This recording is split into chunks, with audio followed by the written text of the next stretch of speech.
Satu, dua, tiga. Selamat sejahtera, saya Cikgu Fuad. Hari ini kita akan teruskan bab 3, 3.2, lokasi zaman prasejarah di dunia. Hari ini kita akan belajar tempat-tempat di dunia yang pernah menjadi tempat tinggal manusia zaman prasejarah. Kita teruskan.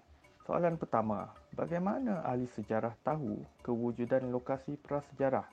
Contohnya, ahli sejarah ini kata, kawasan ini adalah tempat tinggal manusia Paleolitik, tempat tinggal manusia Mesolitik, tempat ini pula tempat tinggal manusia Neolitik. Bagaimana ahli sejarah ini tahu? Dia tak pernah jumpa pun orang macam ni.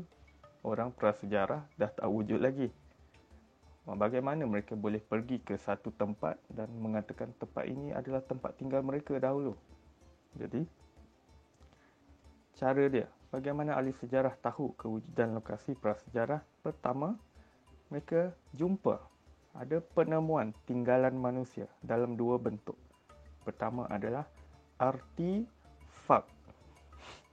Kedua, ekofak. Apa dua ni? Artifak adalah barang-barang yang manusia hasilkan. Dia menjadikan peralatan dia. Contohnya pinggan, mangkuk, alatan-alatan memotong. Ekofak apa pula? Ekofak adalah barang-barang semula jadi yang dia gunakan pun untuk jadi peralatan, tapi dia tidak mencipta, dia hanya ambil saja. Contohnya tulang.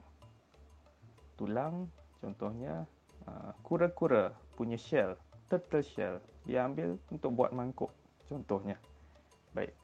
Jadi apabila ahli sejarah jumpa barang-barang seperti ini, jadi ada bukti bahawa kawasan ini pernah menjadi tempat tinggal manusia prasejarah. Okey, bila jumpa adalah manusia di kawasan itu. Okey, baik, saya harap awak semua boleh faham. Kita teruskan. Sebelum saya teruskan, saya perlu jelaskan perkataan ni. Sebelum Masihi. SM. Apa ni? Sebelum Masihi, saya akan sebut benda ini banyak kali dalam video berikutnya. Sebelum Masihi dan Masihi. Okey, pertama awak tengok dekat sini. Ini adalah 2020, tahun ini. Pada beberapa tahun yang lepas, 1957, kita punya Tanah Melayu Tarikh Kemerdekaan. Dan lagi ke belakang, 1411. Ini adalah waktu zaman penjajahan. Lagi pergi belakang, lagi belakang sehingga nombor kosong. Kosong tahun. Kosong tahun. Di sinilah titik bermulanya perkataan Masihi. Okey. Jadi sebelum kosong, tak ada dunia ke cikgu? Tak. Sebelum kosong pun masih ada kehidupan. Sebelum itu kita panggil sebelum Masihi. Contoh, 600 tahun sebelum Masihi. 10,000 tahun sebelum Masihi. Jadi di titik ini adalah soalan saya adalah, apakah yang memulakan titik ini? Apakah yang menyebabkan kita mula memanggil perkataan Masihi? Okey, awak balik, awak cari. Baik, kita teruskan. Contoh beberapa tempat yang ada dalam buku teks anda adalah Gua Chavez di Perancis yang menunjukkan tempat tinggal manusia zaman prasejarah sejak 30,000 hingga 27,000 sebelum Masihi, sebelum nombor kosong tadi. Sudah ada manusia tinggal di sini. Di sini anda boleh lihat lukisan-lukisan di dinding gua. Selain daripada itu, kita ada Altamira di Spanyol. Di Gua Altamira ini juga anda boleh lihat banyak lukisan lembu yang dianggarkan berusia 35,000 tahun hingga 11,000 tahun sebelum Masihi juga. Lama ya? Kita teruskan. Ini di Catalhuyuk. Kau tengok gambar, lebih cantik. Ini macam ada dinding. Ya, sebab apa? Dia tak begitu lama. 7,100 hingga 600 sebelum Masihi. Dah semakin dekat dengan nombor kosong tadi. Okey, ini adalah di Turki. Kemudian Ini Stonehenge, Britain. Stonehenge, Britain pun agak awal juga. Anda lihat tahun adalah 3,700 hingga 1,600 tahun sebelum Masihi. Ada lagi tempat di India yang dinamakan Bhimbetka. Yang ini agak lama, 30,000 tahun sebelum Masihi. Baik, kita teruskan lagi. Ini di Zhoukoutian di China. Di dalam gua ini ada dijumpai Peking Man. Jumpa satu tulang manusia yang dipanggil Peking Man. Dianggarkan 18,000 tahun hingga 11,000 tahun sebelum Masihi.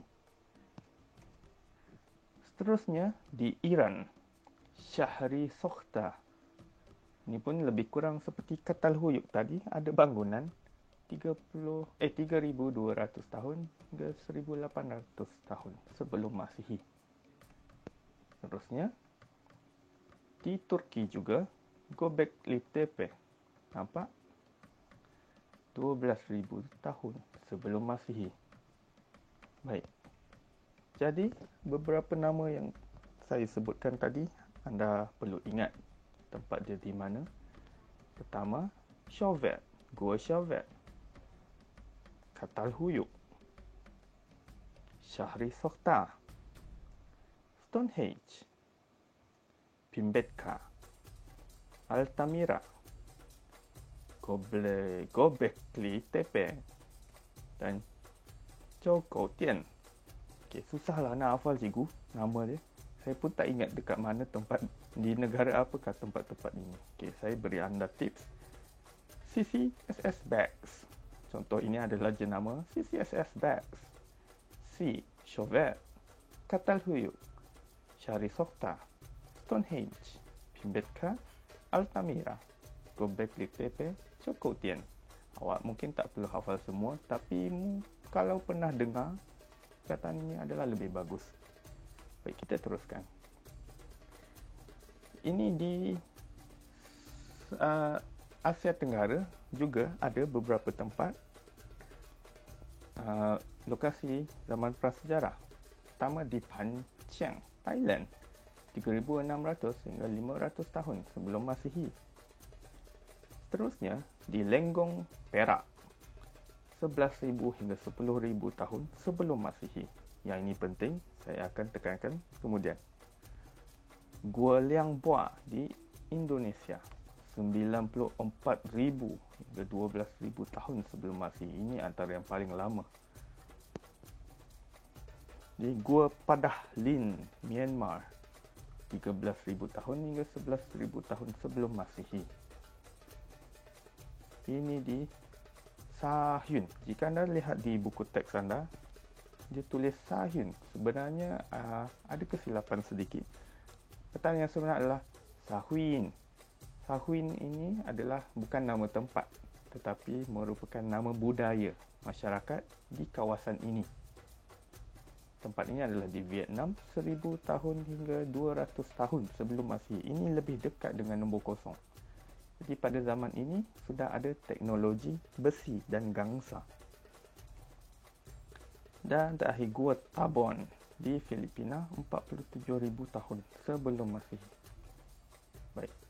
Jadi kita ulang balik apa nama-nama tempat yang kita dah belajar. Pertama, Panchang di Thailand, Lenggong, Perak, Gua Liang Bua di Indonesia, Padah Lin di Myanmar, Sahyun atau Sahuin di Vietnam, Gua Tabon di Filipina. Tapi yang penting dalam bab ini kita perlu tahu tentang Lenggong, Lenggong Perak. Kerana di sinilah tempat kita menjumpai rangka manusia pertama di Malaysia, Perak Man. Baik, kita akan teruskan tentang Perak Man dalam video yang berikutnya. Sekian, terima kasih.